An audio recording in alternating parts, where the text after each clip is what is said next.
எல்லைகளின் மூலமாக மறுபடியும் சந்திப்பு நானுங்கள் ஆட்சன் போல் தொடர்ந்து நம்ம பல தொடர்கள் பார்த்துட்டு இருக்கோம். இன்னைக்கு பார்க்க போற தொடரோட பேர் பார்த்தீங்கன்னா நியூ இயர் க்ரூசேட். இதுல டாபிக் பார்த்தீங்கன்னா பிரெத் ஆஃப் லைஃப். இந்த டாபிக் இன்னைக்கு பார்க்க போறோம். என்ன சொல்ல போனா இந்த இந்தியாவில ஒரு பெரிய மாற்றத்துக்குள்ள கொண்டு வந்தாங்கன்னு சொல்ல போனா அவரோட பேர் சொன்னாலே எல்லாத்துக்கும் ஈஸியா ஐடென்டிஃபை பண்ணிடலாம். அப்படிப்பட்ட ஒரு பேர் முகேஷ் அம்பானிங்கிற பேர்.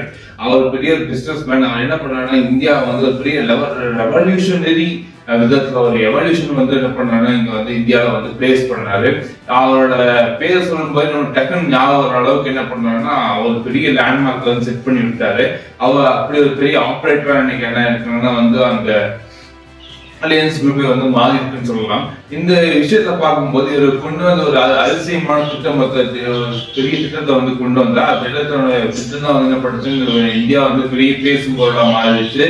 பெரிய அளவுக்கு மக்கள் குவித்தார் என்று சொல்லலாம் திட்டத்தின் மூலியமாக. இன்னும் சொல்ல போனா அவ்வளோ ஒரு கொஞ்ச நாள்லயே கொஞ்ச காலகட்டத்துல என்ன பண்ணாங்கன்னா பெரிய அளவுக்கு மக்கள் தொகையை தன்னுடைய நிறுவனத்திற்கு ஈட்டி கொண்டார் என்பதுதான் சொல்ல வேண்டிய முக்கியமான ஒரு அங்கமா இருக்கு.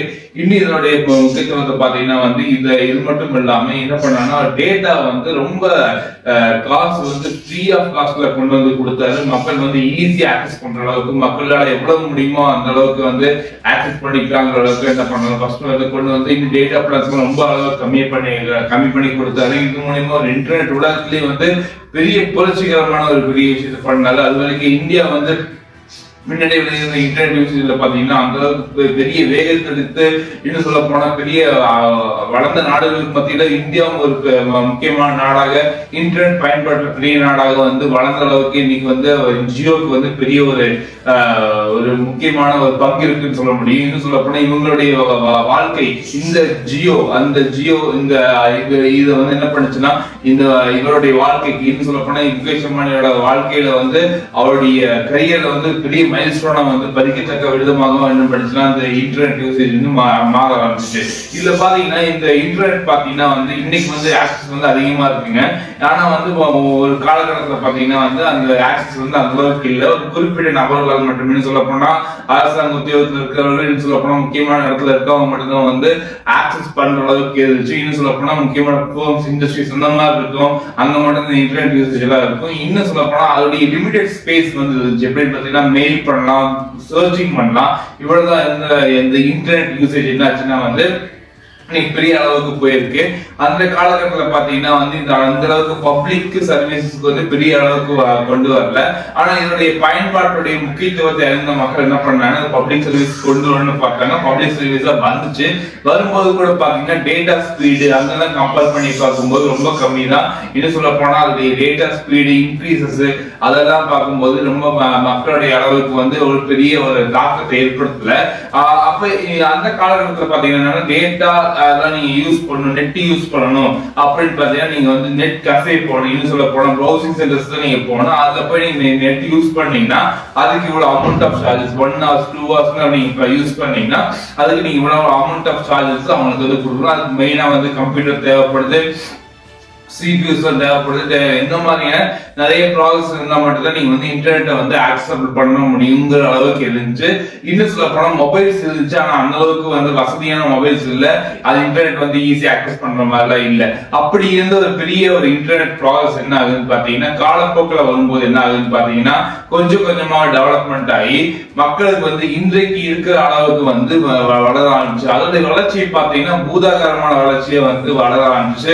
எப்படி சொல்ல பாத்தீங்கன்னா ஒரு ஸ்பீட் ரொம்ப லிமிட்டடா இருந்தது பாத்தீங்கன்னா அப்படின்னா 2G லெவலுக்கு வந்துச்சு.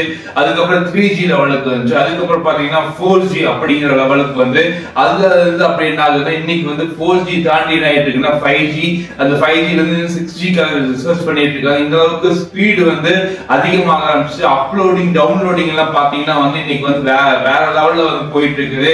நீங்க ஒரு பெரிய ஜிபி ஃபைல கூட நீங்க ஈஸி டவுன்லோட் பண்ணிடலாம், சீக்கிரமா ஆக்சஸ் பண்ணிடலாம், சீக்கிரமா இன்ஃபர்மேஷனை கேதர் பண்ணிடலாம். நீங்க லைப்ரரி எல்லாம் தெரியிட்டு இருக்குன்னு அவசியம் இல்லைங்க. இன்னைக்கு ஈஸியா நீங்க என்ன பண்ண லைப்ரரிஸ் நீங்க யூஸ் பண்ணாலே போதும். எல்லா விதமான புக்ஸையும் நீங்க ஒரே இடத்துல கொண்டு அடைக்க முடியும். பேப்பர் ஒர்க்ல ரொம்ப கம்மி ஆயிட்டே இருக்குது.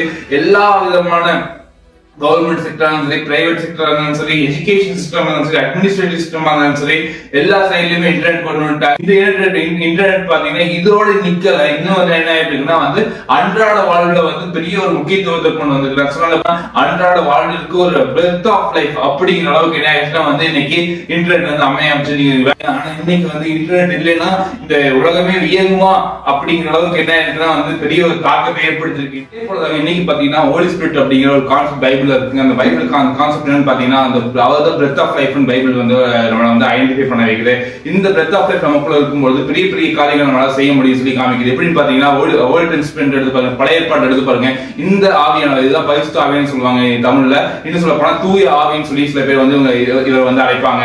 இவர் என்ன பண்றாங்கன்னா ஒரு மனிதனுக்கு வராது. பழைய ஏற்பாட்டை பாத்தீங்கன்னா ராஜாக்கள் மேல குறிப்பிட்டு சொல்ல போனோம்னா தாவீது, அதே போல யோசேப்பு, அதே போல தானியேல், இவர்களெல்லாம் தேவ ஆவியை பெற்ற மனிதர்கள் என்று சாட்சி பெற்றவர்களாக இருக்கிறார்கள். அதே போல நியாயாதிபதி சாமுவேல், இந்த மாதிரி தீர்க்கதரிசிகள் ஏகப்பட்ட, ஏசாயா, எரேமியா, அதே போல எசேக்கியேல், இவர்களெல்லாம் என்ன பண்ணி நிறைய பேர் சொல்றாங்க நம்மளுக்கு கிதியோன், சிம்சன், இப்படிப்பட்ட எல்லா மக்களுமே என்ன பண்ணாங்கன்னா அந்த தேவாவியை பெற்றான பெரிய காரியங்களை சாதித்தார்கள். இவர் ஒரு டெம்பரரி பேஸா வருவாரு, அந்த காரியத்தை முடிப்பார். அவருக்கு என்ன டாஸ்க் அசைன் ஆயிருக்குதோ அந்த டாஸ்க் மட்டும் முடிச்சுட்டு என்ன பண்ணிடுவாங்கன்னா அவர் டேக் அப் ஆயிடுவாருங்க. இப்படி இருந்த பரிசுத்த ஆவியானவர் இவரை பெற்றுக்கொள்வது அவ்வளவு ஈஸியான விஷயமும் இல்லை. அது கடவுளா பார்த்து அருளப்பட்டவர்களால் மட்டும்தான் முடியும். அப்படி இருந்தவர் என்ன பண்ணாங்கன்னா பெரிய பெரிய காரியங்களை செய்தார்கள். சிங்கத்தின் வாயை கிழித்தார்கள். அதே போல பாத்தீங்கன்னா அந்த பரிசுத்தவாவியானவர் அவங்களுக்குள்ள இருந்தனால என்ன பண்ணாங்கன்னா பெரிய சமுத்திரத்தை இரண்டாக பிளந்தார்கள். இப்படியாக பெரிய பெரிய அதிசயங்கள். இன்னும் சொல்ல போனா கரடியை ஒண்ணுனாமாக்குனாங்க, ஒரு பெரிய ராஜ்யத்தை எதிர்த்தாங்க, அவங்களுக்குள்ள சண்டை போட்டாங்க. இப்படியாக கடவுளுடைய ஆவியானவர் அவங்களுக்குள்ள பெரிய காரியங்கள் பண்ணாங்க. அதே போல பாத்தீங்கன்னா இன்னைக்கும் பாத்தீங்கன்னா அந்த ஹோலி ஸ்பிரிட் என்ன பண்ணாங்கன்னா இன்னைக்கு ஜீசஸ் என்ன பண்ணாங்கன்னா பெரிய ஒரு பெரிய ஆபரேட்டர் இன்னைக்கு என்ன பண்ணிருக்காருன்னா அந்த ஹோலி ஸ்பிரிட்டை இன்னைக்கு மக்களுக்குள்ள அனுப்பியிருக்காரு. எப்படி சொன்னா அவரே சொல்லியிருக்காரு, நான் உங்களுக்கு தேற்றவான அனுப்பி நான் போன, நீங்க கவலைப்படாதீங்க, அவர் உங்களுக்கு எல்லாத்தையும் கைட் பண்ணுவார், உங்களுக்கு சொல்லிக் கொடுப்பாரு, இவர் ரிமெம்பர் எல்லாத்தையும் ரிமெம்பரன்ஸ் கொண்டு வருவார். இப்படியாக உங்களுக்கு எல்லாத்தையும் கைட் பண்ணி உங்களை சப்போர்ட் பண்ணுவான்னு சொல்லியிருக்காங்க. இப்படிப்பட்ட ஹோலி ஸ்பிரிட் லிமிடெட் ஆக்ட்ஸ்ல என்னன்னா நியூ டெஸ்டமென்ட் வரும்போது என்ன யூனிவர்சல் ஆக்ட்ஸ் வந்தாரு. எதுக்காக யூனிவர்சல் ஆக்ட்ஸ் வந்தான்னு பாத்தீங்கன்னா அந்த சர்ச்சோடைய பெனிஃபிட்காக சொல்ல போனா ஒவ்வொரு மக்கள் யாருமே நம்புகிறார்களோ அவரை சொந்த ரட்சகராக ஏற்றுக்கொள்கிறார்களோ எல்லாருக்கும் இந்த பெனிஃபிட் கண்டிப்பா போய் சேரணும். இது ஒரு பெரிய பொக்கிஷம் என்பதை அவர்கள் உணர்ந்து கொள்ள வேண்டும் என்பதற்காக ஹோலி ஸ்பிரிட் என்ன பண்றாங்க இந்த உலகத்துக்குள்ளே அனுப்பினார். இந்த ஹோலி ஸ்பிரிட் என்ன பண்றாங்கன்னா இன்னைக்கு மக்கள் கைட் பண்றது மட்டும் இல்லாம என்ன பண்றாங்க ஒரு யூனிவர்சல் ஆக்சஸ் என்ன பண்றாங்கன்னா எல்லா மக்களுக்கும் சத்தியத்தை போதித்துக் கொண்டிருக்கிறார். சத்தியத்தை போதிப்பது மட்டும் இல்லாமல் அவர்கள் அன்றாட வாழ்வின் தேவைக்கு ஏற்றவாறு அவர்களை வழிநடத்தவும் செய்கிறார். அவருடைய சிக்கல்கள் மத்தியிலே, இன்னல்கள் மத்தியிலே, விடுதலை இல்லாத காரியத்தின் மத்தியிலே இன்னும் சொல்ல வேண்டும் என்றால் ஏசாயாவுக்கு சொல்லப்படுகிறது, கர்த்தருடைய ஆவியானவர் என்மேல் இருக்கிறார், சிலுவைப்பட்டவர்கள் உபதேசிப்பவர்களுக்கு அனுப்பினார். இப்படியாக சொல்லி அப்படி வருவார்கள், துயரப்பட்டவர்களுக்கு சமாதானம், ஆறுதல் ஆறுதல். இப்படியாக அன்றைக்கு ஒரு தீர்க்கதரிசியை மட்டும் எழுப்பி அந்த தீர்க்கதரிசிக்குள்ள தேவனுடைய ஆவியானவர் இருப்பார். அவர் ஒரு சமாதான தூதுவராக இருப்பார்.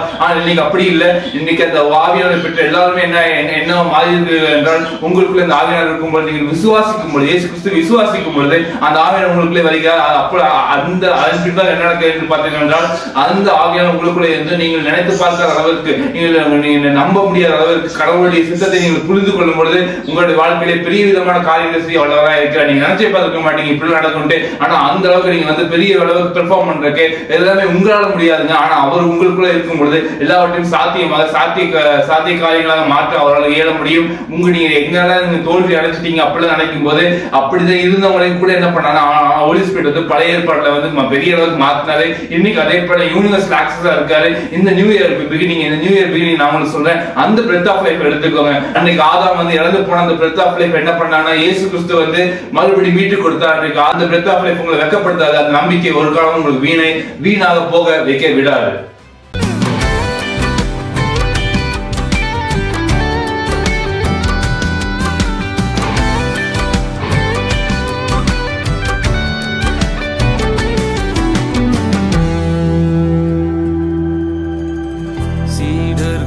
மத்தியில் மேல் வீட்டு அறையினில் பெந்தேகோஸ்தே நாளினில் இறங்கி வந்தீரே. சீடர்களின் மத்தியில் மேல் வீட்டு அறையினில் பெந்தேகோஸ்தே நாளினில் இறங்கி வந்தீரே. வாரோமையா நல்ல